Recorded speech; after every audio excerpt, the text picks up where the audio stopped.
I'm Chad Hoover, and this week we're at Bienville Plantation for the top 10 anglers in the country competing in the kayak bass fishing, the 10.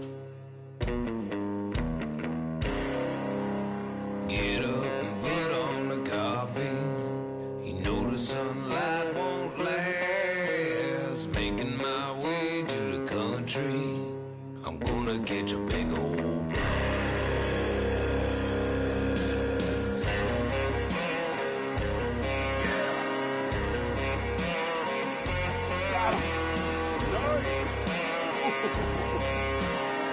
That is a stud. Yeah! Oh my God!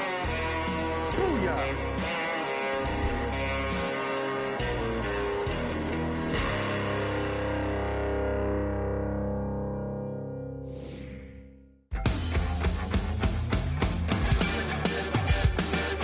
Hey guys, so here's the deal. We're back at Bienville Plantation for the second annual KBF the 10 and the Bienville Bassin members only tournament here at Bienville Plantation. It's 24 degrees, which means it's cold, but most of the country is shut down in a state of emergency, and these guys are duking it out for a guaranteed $10,000 first place payout. Let's go check out their setups and see some of these guys as they're gearing up to get out on the water. All right guys, so we jumped in the truck and we are headed over to Lake 14. It's the biggest lake on Bienville, and we're heading over there because that's where the 10 competitors are fishing. Let's go see if we can find a couple of guys, get some insights on the strategy and philosophy for the guys that are the top 10 anglers in the country from a competitive standpoint on the Kayak Bass Fishing Tournament Series.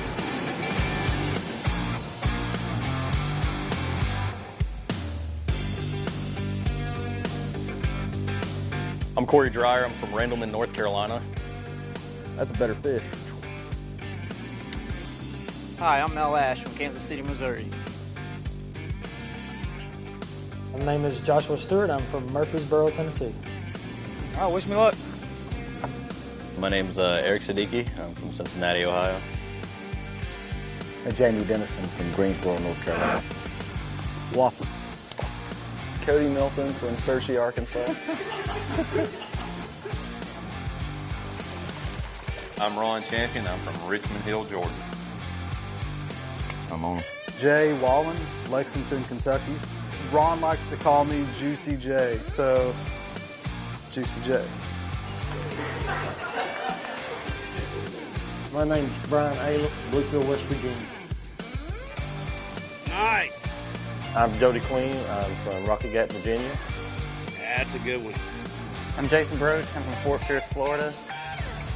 Pretty fun time of year down here. Brad Case out of Florence, Mississippi. Oh yeah, and I'm also looking for new sponsors in the Geritol and what was the other one? Depends. No, I don't need the Depends. That was for you.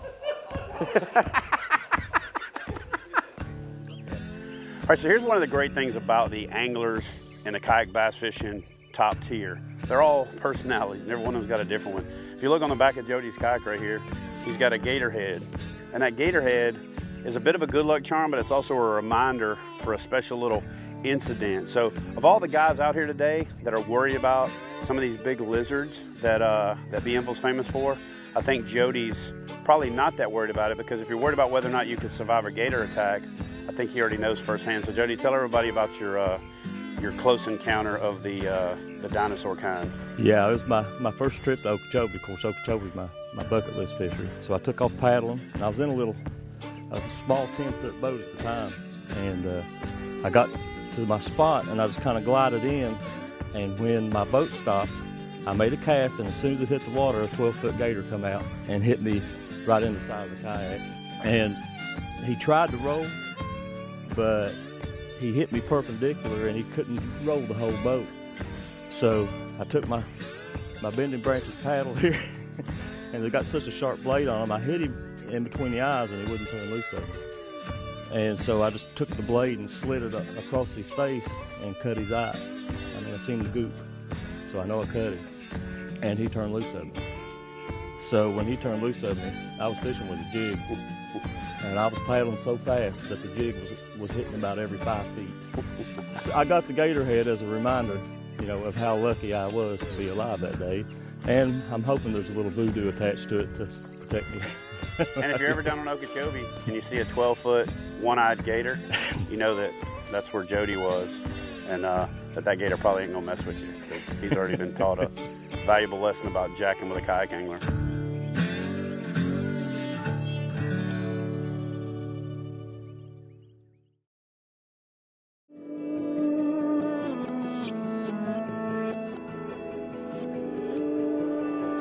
All right, guys, so the sun is up and it's 8:15. The fishing's been going now for a little over an hour. Let's go to the 10 leaderboard on Tourney X and see if anybody's yep. And in 20-degree weather, in probably 40-degree water temperature, when everybody tells you that a Florida strain bass won't bite, Corey Dreyer has already put a stud on the board. So that's why they're the 10, and that's why they're the top anglers in the country. One of the advantages of kayak fishing is that we have a catch, photo, release format. Each angler has a standard measuring board. And so when the angler catches a fish, he'll lay it on the measuring board, put an identifier card near the fish, and then holds his camera up, tries to get a good shot that has the measuring board, all of the fish, and the identification card. That picture, then he selects and he'll submit it. An email with the photograph of that fish goes to the judge's dashboard in the tournament management system. The judge will make sure that the fish complies with all the rules, and he'll verify the link.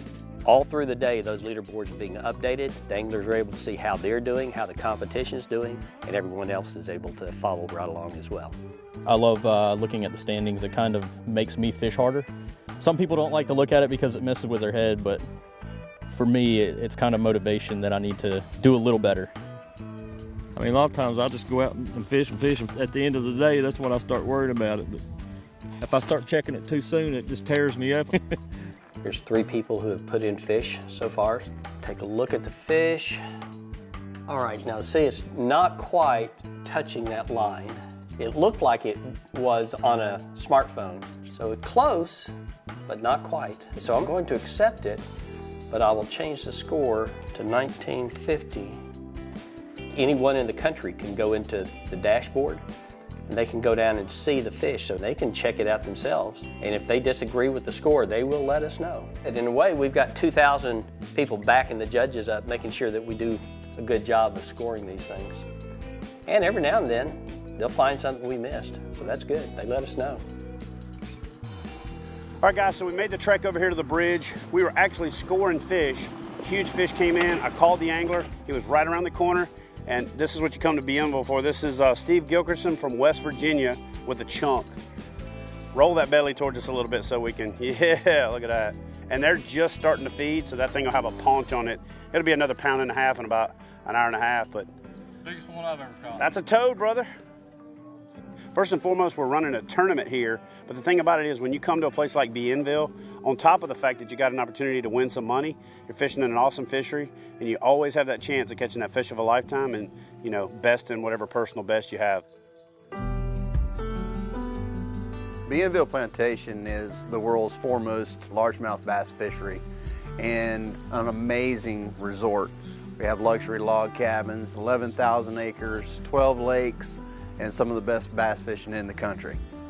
We're super stoked to be hosting the 10 and the KBF members only Bienville Bassin Tournament. You can see some of the guys behind me fishing today, and we've already got reports of them catching several fish over 20 inches, and it's only a couple hours into the tournament.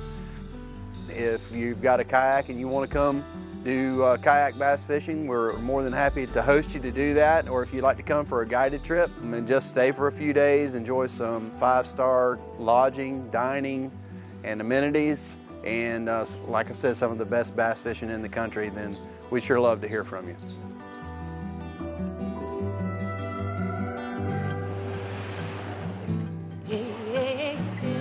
This is a cool place, man. I've been in a kayak for about 5 or 6 years now. Been doing the tournaments for maybe 2, going on about 3 years. Being on the water in a kayak to me it's kind of like my meditation time. I like the serenity of being out here, not having a loud motor screaming behind you, and you can access some waters that a motorboat has never been to. I found some little sneaky spots that makes me wonder if those fish have even never seen a lure sometimes. So if you're lucky enough to find those, you can have a really fun day out there. I'm gonna roll down the river now. Down that river. Gonna head to the place where I know I belong. I belong. I'm gonna see my heart beating with the freedom of the love of the home that I know is where I'm from. Easily the first thing that stands out is everyone's so willing to share and so supportive, and gets excited when someone else catches a good fish too. So even though there's plenty of competitiveness amongst all the anglers, like guys still support each other, and a lot of positivity here. I tell everybody where I'm fishing, you know, what I'm throwing. That's kind of the great thing about kayak fishing is we're all friends. If you're going to have longevity in this sport and continue to compete at this level, I mean, you have to have, there's a certain amount of character that you bring with you, and I'll tell you, this sport and KBF is full of anglers with that character and integrity. I'm gonna roll with the waters now. I'm headed up, I'm gonna find myself home where the green grass grows, where the sun always shows. No, I ain't looking back, gonna find myself a home.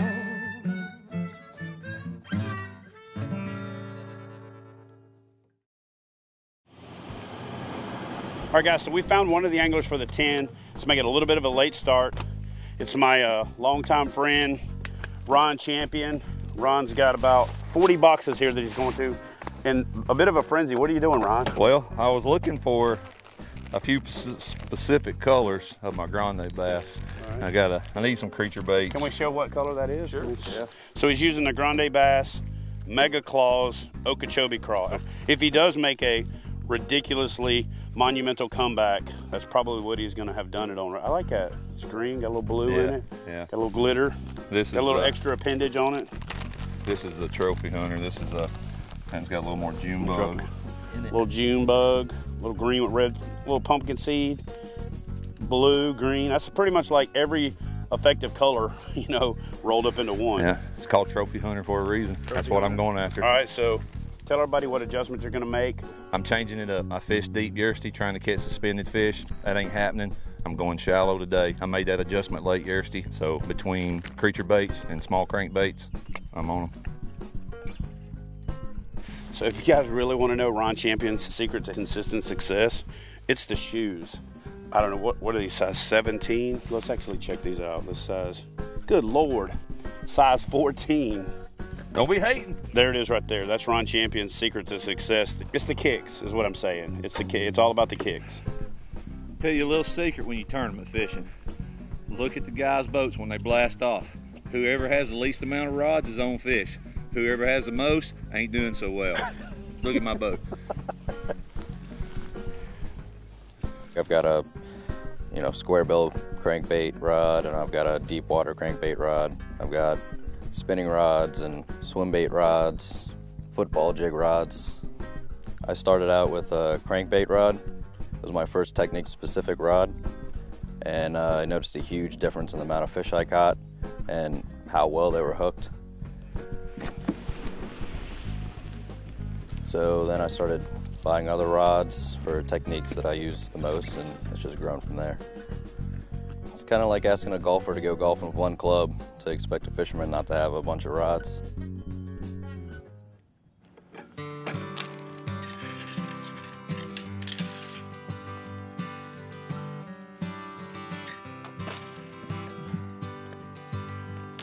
I want to talk to you about a new rod holder, the Omega rod holder from Yak Attack, and why I'll be using this thing from now on. The rod simply drops into it, goes down behind this little gap right here, and it locks in because your trigger catches. For extra security, you can lock it with the locking mechanism if you want to troll or drive down the road with it on there even, because it's extra secure. But here's the big ticket and why this rod holder is so awesome. Let me take the rod out of it so I can show you the full articulation. But the way that this thing works is there's a button on the side and you press it and rotate it. When you drop it, it locks. It locks and it turns and locks in every direction. There's a little keyway in this track that keeps it from being able to be pulled out of the track. So I can move this thing around if I want to face the rod holder forwards, backwards, more vertical, less vertical by simply pressing this button, rotating it, dropping it, and lock it. But unlike other rod holders I've used in the past, when you loosen them up, they fall. You know, they just completely collapse. You can loosen this one up, and the spring-loaded pressure allows you to keep the position, push on it, and articulate it to where you want to go, push on the other part, articulate it, but it doesn't collapse, and then you can tighten it back down. The new Omega rod holder from Yak Attack, it's everything I need.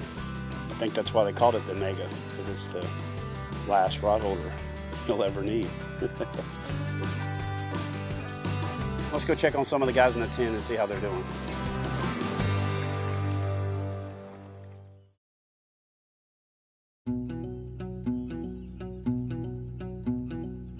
All right, guys, so we worked our way back through this maze to try to find today's leader, Corey Dreyer. And when we rounded the corner, he just hooked another fish. Let's go in and see what Corey caught it on and see how big a fish he caught and how much that's gonna affect his position on the leaderboard.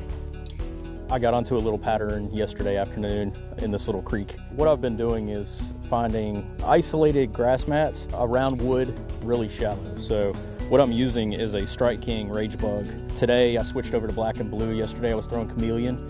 And believe it or not, this is the exact same bait that I was throwing last year here at the 10. But I'm just going fishing. I'm fishing the way I'm comfortable and what I know. So right now on Tourney X, I'm in the lead. I just landed a 18.5-inch fish, but you know, the day's not over. I'm still worried. Good friend Jamie, he is a hell of a fisherman, and you know, he doesn't upload his fish till after 5 o'clock when we need to be off the water. I was invited back by Chad and KBF to come back and fish Bienville for unfinished business. So Ron Champion and I were co-champions last year here at the 10. And we're here fishing for $1,000, kind of bragging rights between him and I. And we're also fishing for the $10,000 in the 10. 20 and a half. 20 and a half inches. Pretty fish, healthy fish. Nice, fat belly. Time to let this bad girl go. Yeah, that one's 20 and a half. This is where it gets a little, that imaginary line that runs across there. I'm gonna say it touches on that. I'm closing the gap on those guys. I'm fishing for pride after one fish yesterday. It's all pride today. So, and I figured it out late yesterday that they were chewing a crankbait, and that's all my fish so far. Everything's on wood too. Like you feel it, crankbait come across the top of a wood, you just kind of pause it, and then as soon as you go to engage it, bam. All right, so for those of you guys that fish crankbaits and don't have a lot of success, if you watch what Ron's doing right now, that's called doing it right. If you're fishing wood, especially when the water's cold and that dark wood is what's absorbing that heat and those bass are right up against it, if you're not hanging up every 10 or 15 casts, and sometimes even more frequently than that, then you're doing it wrong. You're doing it wrong. Ron's doing it right, and that's why he's putting fish on the board and closing the gap on the leader. That's number 5. Whew. I can now just gotta do some upgrading. Thank you, Lord. Go grow up some more, girl. She gonna dance. I wish I could be fishing right now. Can I just fish behind you? Can I maybe just like back clean up? Oh man. Hey Chad, you've got the life. You get to go everywhere and fish all these cool places. Yeah, I do. But sometimes it sucks.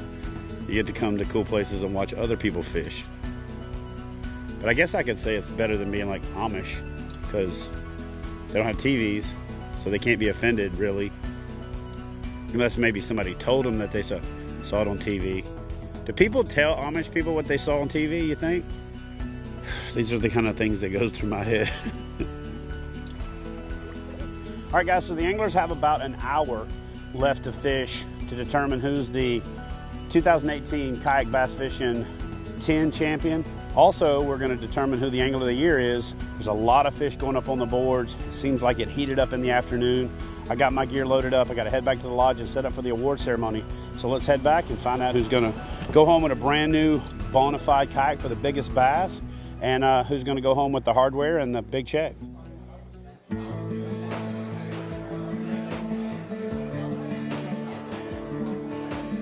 Let me get Corey Dreyer, Jody Queen, Jamie Dennison, and Ron Champion up to the front, please. Let's give these guys a round of applause for just being here.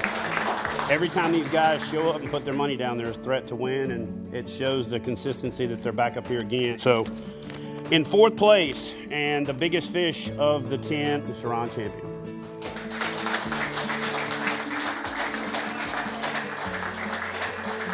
All right, to get the drama going, in third place, Mr. Jody Queen. All right, so if you were here last year, you know that last year Ron and Corey tied. Corey's already taken home $1,000 because we had a $1,000 bounty on whichever one of these guys took the highest position. And not only did he take the highest position, but he's standing up here with a chance to win it. So anyway, congratulations, Corey. It was close. So by a quarter inch, and the winner of the 2018 KBF the 10, Mr. Jamie Dennison. All right, guys, so that is it. It's the 2010 here at Bienville Plantation. Jamie, here's the deal. Tell the folks at home what it means to you to have won this event, and then tell the folks at home exactly what you did to win it. Well, first and foremost, it's a little overwhelming. It really hadn't sunk in. I'm sitting here and it's running through my mind. It's like, holy cow, what just happened? I'm sure on the way home, I'm probably just going to break down and literally cry. You want to just do that now? No, really. Now, tell everybody what you did to catch them. Basically, I went junk fishing today. I put my head down and I just covered water. I picked up a creature bait and I went flipping. So he junk fished his way to $15,000 and the second ever Kayak Bass Fishing Angler of the Year and lifetime member of the 10 fraternity. But he's coming back to defend the title next year at the 2019 KBF the 10. Jamie, congrats. Thanks for joining us. We'll see you guys next week for more kayak bass fishing. Take care, guys.